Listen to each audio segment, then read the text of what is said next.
Welcome to Timber&Terra. I'm Glenn, and this is my road in a field right now to nowhere. Just ends.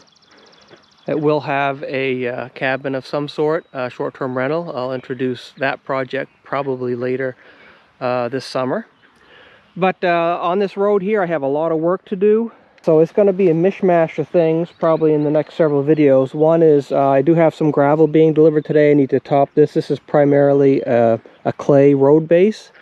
So I have 3 loads delivered, which will be about 40 to 45 yards total that I'll just have dumped here. We have the power lines. And this a bit wider there, so that'll probably take a 4 to 6 inch gravel lift, probably somewhere to right about here. So I'll just spread that out with a combination of the bulldozer and my box blade, and then from here on out I'll have it tailgate spread and just finish it off with the box blade. That's my plan. So that's the gravel part. The other part is finishing up this lawn area. So this here, where you can see the tall green grass that's not been mowed yet, I just spread this with a bulldozer. It's probably fine for a field. I need to think about it some. I may put some finer topsoil on and grade it out with my box blade to see if I can get it a bit smoother. There are some ruts, depending on what sort of a mower I use to mow it, that might catch, like right here and right here. I'm sure you can't see the elevation difference on camera. I have some washout to fill in. This was from a small flood we had, as well as a spring runoff, so I need to fill that in. This is topsoil here where the grass has grown. This is all clay. It's really hard. It gets almost concrete like when it dries. We did have some sprinkles, so it's actually a bit damp, but it's still very firm. So here's where the topsoil I spread last year ended, and here is really just the native clay underneath. I have topsoil there. I have all kinds of topsoil. So the other part of my project is to spread these areas with the topsoil. Down here I should have excess topsoil, so I'm going to load that in my trailer, and any excess topsoil just bring to the end of the road, sort of make a pile tucked around the corner there close to the woods, so it's there for me to use, but it's out of the way. I have a couple rocks to move. I'll probably do that with the clog grapple I have on my tractor. There was a rock about this size that I moved successfully. It was sort of at the limits of the front end loader lift capacity, but I was able to move it at the end of the road. You can't see it, but it's at the end of the road there. So right here, a little bit of topsoil. I might need to steal some of that to fill this area in. My plan with the road is just to bring the grass up to the edge of the road driveway, and so just make it mowable. I don't plan to have a defined ditch here. So the first thing is to get the bulldozer started for the first time this year, bring it over and start spreading this topsoil and see where I need to bring in some additional. Time to fire up the dozer for the summer. This is a D5C. It is a power shift. So unlike a hydrostatic transmission, it doesn't. The only hydraulics on it really is for the blade. The transmission is sort of like an automatic transmission, but it only has the manual shift function for the automatic transmission. But you can shift between first, second, and third gear, both forward and reverse, without a clutch or anything like that. And it has a torque converter, so in idle, the transmission essentially just sitting there disengaged. As you rev the engine up, the torque converter will engage the transmission in whatever gear you have it in, whatever direction. So this is, I think, a 1994, 98-ish. They don't have the years.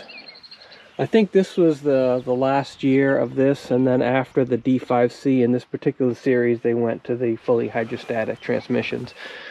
This model did have a hydrostatic option, high-stat, I think is what Kat called it. Anyhow, enough chatter. Let's get it unwrapped, check the fluids, and see if it'll start up.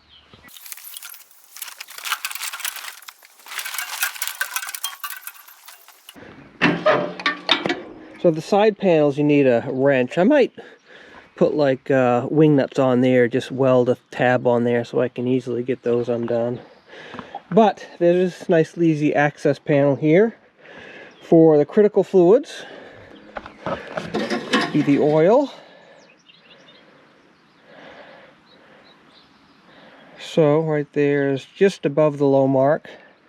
I'm going to check the hours on it. I think you change the engine oil every 100 hours. I don't think I put maybe even 25 hours on it, so I may change the oil or I may just add to it. I'll have to check the hours. The pink coolant looks good. I did have an issue with this last year. Last year was the first year I owned this, and the fins in the radiator had become all clogged up and it overheated, so I had to flush that out, put new antifreeze in.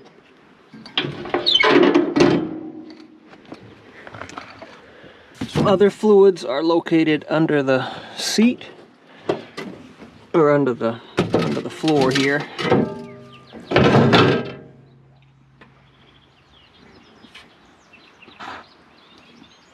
So this is the bevel gear,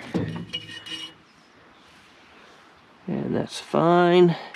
The bevel gear is basically like the bevel gear in a differential, which is essentially what this is, except this is not a differential in that you have a separate clutch and brakes for the left and right tracks. That's what controls the steering.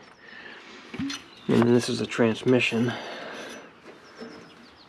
Oh gosh, that looks really high, but transmission. So this has two sides to it. Here, this side is check it cold before starting, and it was actually a little bit high. This side is check it hot at low idle. Maybe it doesn't. Yeah, it does say check engine hot while at low idle, which is typical for automatic type transmissions. It's not simply a dipstick like oil reservoir or a crankcase. I have two other fluids. One is the fuel, which I think I have a leak because and I noticed this before when I fill it up, and I did that last fall before I let it set for the winter, is filled it up. But I think there might be a crack somewhere in this fuel tank, but it's pretty high up. I just need to find it. Might even be up here somewhere, maybe where that's welded on. But it's allowed the fuel to drip down. You can see that it's killed the grass. Next I'll turn my master switch on. And the hydraulic tank. So right there is an easy level to see. So without further ado, let's see if it'll turn over.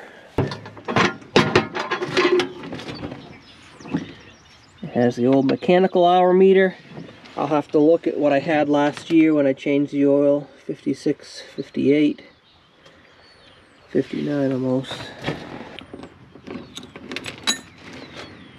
So neutral is the throttle, deaccelerator, right, left. This is integral, so you push the pedal a little bit, it just disengages the drive to say the right side. That allows it to turn a little bit. This one is sort of free to go as it wishes. You keep pushing it further, then it engages the brake, and eventually it'll just stop that one and it'll just sort of do a donut. So with the fuel there, a little bit, maybe a third.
warms up a bit, I'll go get my grease gun. There's not much to grease on here. It's really just the pins and pivots here. And even then, some of the pins do not have grease that I can find, like these spherical bearings don't.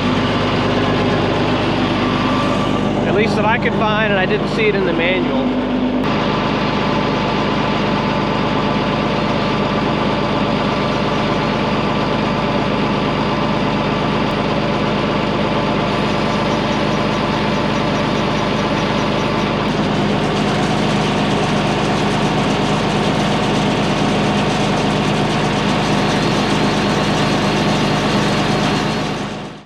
So I did verify with the manual that there are only those 3 grease points up front and these 2 on each side of the C-frame, which is difficult if you don't know where it is. This was very hidden when it's packed with dirt. 1 on each side. I was able to get grease on this side, but I was not able to get grease on this side.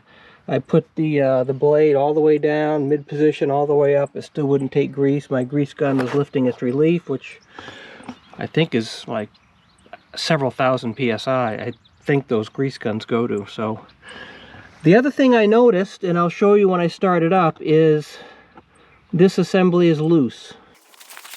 So I did look at the parts manual. You can see here where hopefully the pin is worn and not the C-frame, because the pin is replaceable. The C-frame, I'm not going to try to do anything with the C-frame.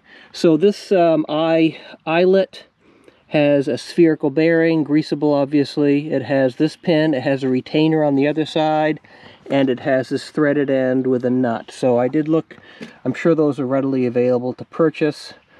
It doesn't look like it would be that difficult to remove. I'm just hoping that I've worn the pin here and not the C-frame. So I'll start it up and you can see how much movement there is on it.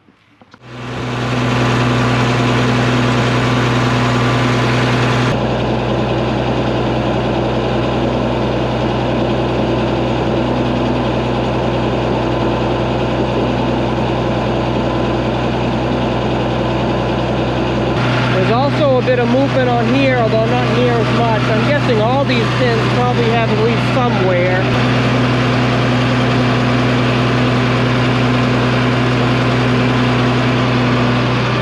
The other thing I checked was oil change intervals. I only put like 40 hours on this last summer. It was new to me, I think April I bought it. March, April, something like that. Maybe it was later. Anyhow, so I've owned it for basically a year. The oil interval change for this Caterpillar engine says 250 hours. So let's go move some dirt.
Well, I think that turned out okay. The topsoil is just a little bit on the moist side for easy spreading, but it's really not too bad.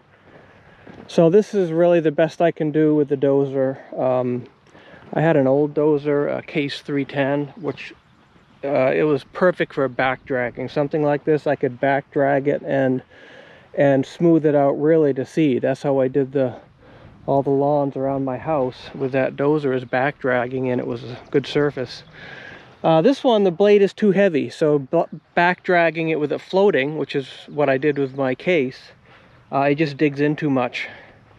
So it's you have to control it, back dragging the blade height mechanically or manually, and it's just not as smooth. Ideally, it'd be nice to have a Harley rake, which I don't have. So when this dries out a bit and I've prepared some more areas like this, I will try out my hand at the box blade. That's new to me this spring, and see if that spreads this out, you know, good enough to seed.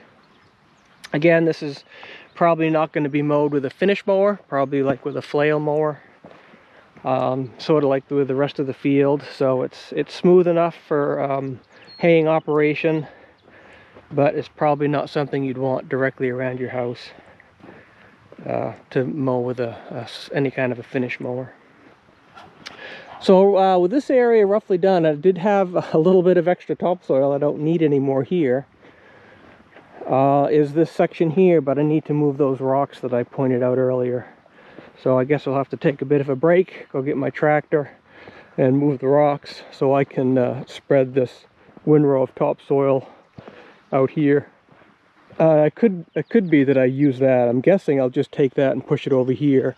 If I remember right, most of the road I pushed over here, and I've already taken that additional topsoil away. So this little bit of windrow here was really just taken from this area next to the road. So this should go back and then have a bit more. The other thing is on the slope this way, because I want to have it mowable, I'm going to have a slope from the edge of the road that'll probably sort of U right here and back up, so I can mow a pass on this side with it sloped down, and then mow a pass with it sloped on this side with it mowing up, the angle up. But I'm not ready to do that yet. Same thing over here is, as finished as I'm going to leave it for now. I'll get, oh, another rock. I save my rocks for things like this. I have a bunch of them, but something like that is a bit too big to try to smooth out, I'm guessing. So right here, this little windrow, I'm gonna bring in some extra topsoil I have that's aged for years, and it's good topsoil. It has rocks in it, but it doesn't have any clumps, to fill this in to make that sort of ditch that I'm talking about.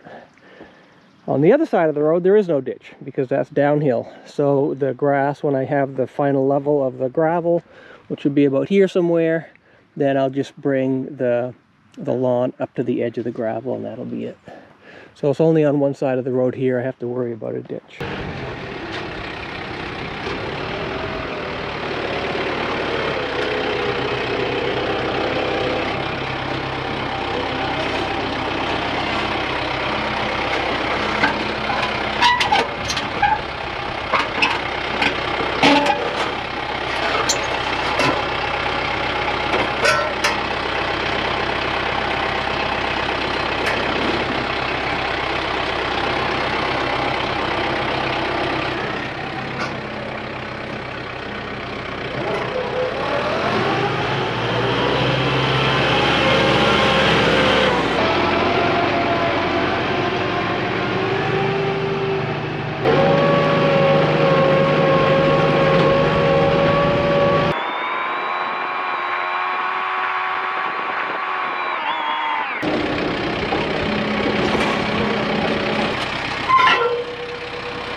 Well, I've removed those rocks. I moved some other rocks. That's what my little tractor is for, is just to collect the rocks that I set along the side of the road.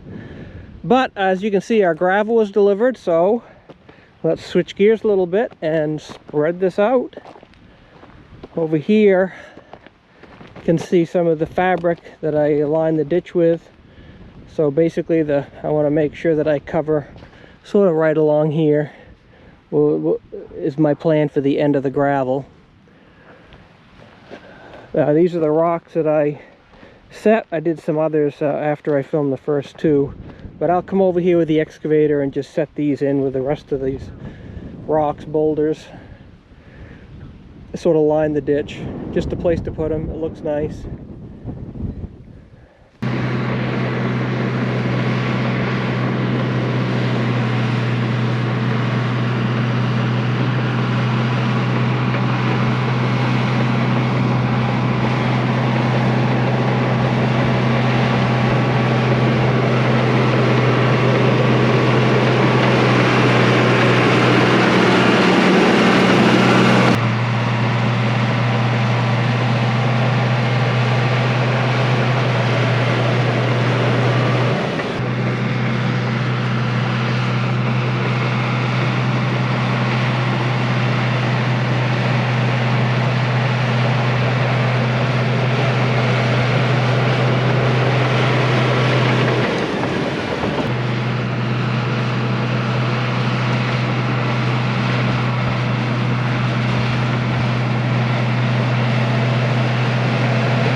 Well, it's not the greatest, but it doesn't look bad. I probably do need a bit more over here, but this is good enough for me to level it out better with my box blade, as well as sort of get the ball rolling so I can at least cover the whole road and then worry about details and fine-tuning later. For now, it's real soft, so I think I'll it doesn't really seem to pack that much with the grousers. It's almost like they sort of fluff it up when the tracks come off. So what I may do is just run back and forth with my tractor. I think the rubber tires may actually do a bit better packing that down, at least temporarily, until sort of time and moisture do its thing. I did go over it several times with the tractor, packed it down. I used the bucket to back drag to smooth it out just a little bit, and I do think it looks quite a bit better. But after some rain, just letting it set, you know, without renting a roller or something, or compactor, it'll get better with time. I will need to dress up this corner. I just need a little bit more, but I'm not going to worry about that now. So the material itself, I don't know if I mentioned it, as 1.5-inch crusher run gravel. I know dirt, quarry, gravel pit products are very regionalized as to what they call them. We call it crushed gravel, so it's bank run gravel. It has sand, it has little pebbles, and it has stuff up to 1.5 inches. So stuff that's larger than 1.5 inches, like this piece, will be crushed by the crusher. And it does pack well. I did ask the scale tender about, because in a previous video I had speculated that they add crushed rock, you know, quarry products to the gravel to get the right ratio. He said generally they don't need to. I mean, this is blue, so this might have come from the quarry. He said generally they're able to you know, get enough rocky gravel, enough sandy gravel, and sort of eyeball it, mix it together to meet whatever specs. I think there's state specifications that they test themselves on occasion that they have to meet, or their ASTM. I'm not sure what standard they use. But anyhow, this packs really nice. I can also get 3/4-inch crusher run gravel, which is obviously smaller. It packs a bit better. There's more rock dust, so it's harder. There's just a little bit of rock dust here, and it's the rock dust really that makes the stuff sort of bind together. As well as most of the area around here is clay. So the gravel pits really sort of veins of gravel. Most of the area here in Vermont is clay. At some point in the past we were underwater. That's where the clay comes from. But the clay does well too, and it's mixed in just a little bit into the gravel to make it pack well. Okay, so the entrance here is done for the time being. We'll revisit this in a later video.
So it's all spread out as best I can do. This is quite soupy here. It's because it's sort of the low point, and that's where the water drains. It's the best I can do. It's clumpy, and riding it over with the tracks sort of fluffs it up as much as it packs it down, but it does break up the clump. So I'll let this dry out. I may try to back drag it. I actually had pretty good luck over there where it has dried out some, and some of the older stuff from last year. Back dragging. I don't have a lot of experience with it. Mostly last year when I back dragged, I mentioned it sort of dove in. But when I was spreading the gravel, it actually worked quite well. Better than I anticipated. So it's all learning. I've only got, what did I say, 30 hours under my belt with this, which is really not a lot. This pile that was right here, I took my big tractor with the bucket, and there were some low spots over there that I filled in. So I'm pretty happy with sort of the overall lay of the land. Obviously it's a little bit rough. A Harley rake would be nice, maybe someday, some year. But for now it's just a bulldozer, a box blade, tractor. So I think it looks good. So this is a good place to stop. We'll continue on down there on the left-hand side, basically doing what I did there. On the right-hand side, I have extra topsoil, particularly right behind and to the left of the excavator. I think there's a lot of extra topsoil there. Depending on the nature of it, if it's clumpy, I'll just put it out back, like I mentioned. If it looks like it's spreadable, like inside the pile, because it's been there a year, it might have composted, decomposed, then I'll take that and I'll use that to sort of form my my grass swale along the road. So it is a bright, sunny, windy day. It's nice and dry. It is a really nice day. I appreciate you sharing this nice day with me. I hope you join me again next time we make some more progress on the road. Appreciate you watching. Thank you.